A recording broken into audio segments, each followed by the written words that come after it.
పట్టించుకున్నారు.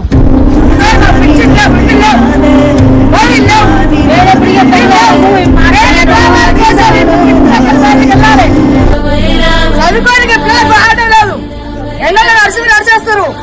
మాకు ఎక్కడ పని లేదు, పాట లేదు, ఒక స్కూల్ లేదు, బడి లేదు, గుడి లేదు, డబుల్ బెడ్రూమ్ లేవు, మాకేం లేవు, ఇండ్లు ప్రాణాలు బతుకుతుందికి ఏమి ఇవ్వలేరు.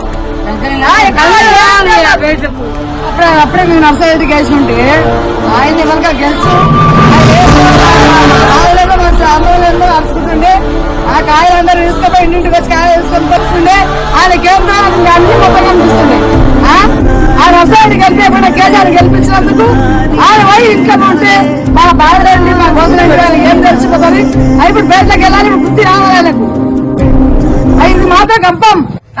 కేజీఆర్ బయటలోకి వెళ్ళాలి, మేము ధైర్యం చేస్తాం.